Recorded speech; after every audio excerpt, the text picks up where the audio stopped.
আসসালামু আলাইকুম।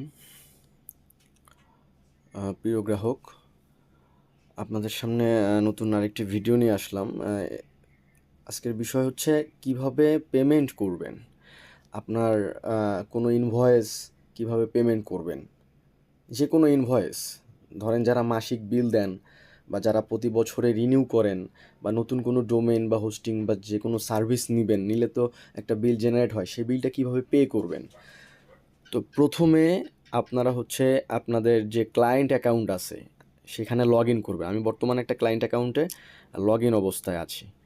হ্যাঁ, লগ ইন অবস্থায় আছি। তো আপনাদের যেই ওয়েবসাইটে আপনাদের ক্লায়েন্ট অ্যাকাউন্ট ক্রিয়েট করা আছে সেই ওয়েবসাইটে আপনারা লগ ইন করবেন। লগ ইনের লিঙ্কে ক্লিক করলেই ইউজার এবং পাসওয়ার্ড চাবে, ইউজার এবং পাসওয়ার্ড দিবেন, দিয়ে হচ্ছে লগ ইন করবেন। তা আমি এখন লগ ইন অবস্থায় আছি।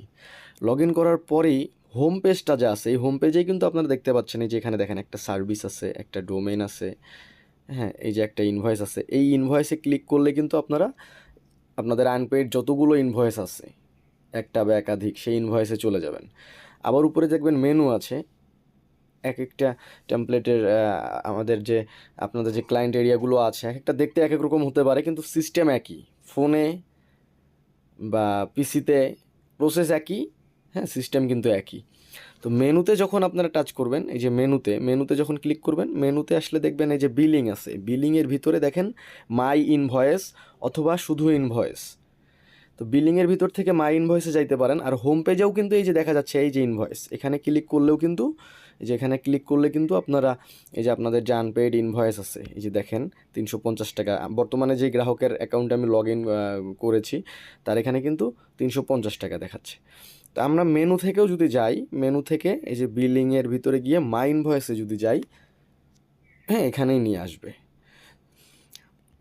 এই যে, তো এই যে ইনভয়েসটা, হ্যাঁ, এই ইনভয়েসের এই যে আনপেইডের উপরে হোক বা এখানে হোক, যে কোনো জায়গায় একটা ক্লিক করলেই কিন্তু ইনভয়েসটা ওপেন হয়ে যাবে। এই যে ইনভয়েসটা ওপেন হয়ে গেছে। এখন আপনারা কি করবেন, এই যে বিকাশ পেমেন্টের যে লোগোটা আছে পাখি, এই বিকাশের যে পাখিটা চিহ্নটা দেখা যাচ্ছে, লোগোটা বিকাশের, এই আইকনের উপর একটা ক্লিক করে দিবেন। এখানে ক্লিক করে দিলেই আপনাদের কাছে হচ্ছে যে নাম্বার চাবে, যে বিকাশ নাম্বার দিয়ে পেমেন্টটা করতে চাচ্ছেন।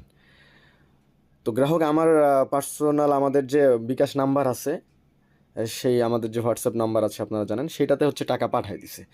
তো ওনার এই বিলটা আমরা পে করে দিচ্ছি। এই যে নাম্বারটা দেওয়ার পরে কনফার্ম দিয়ে দিবেন। কনফার্মে ক্লিক করার পরে কোড চাবে,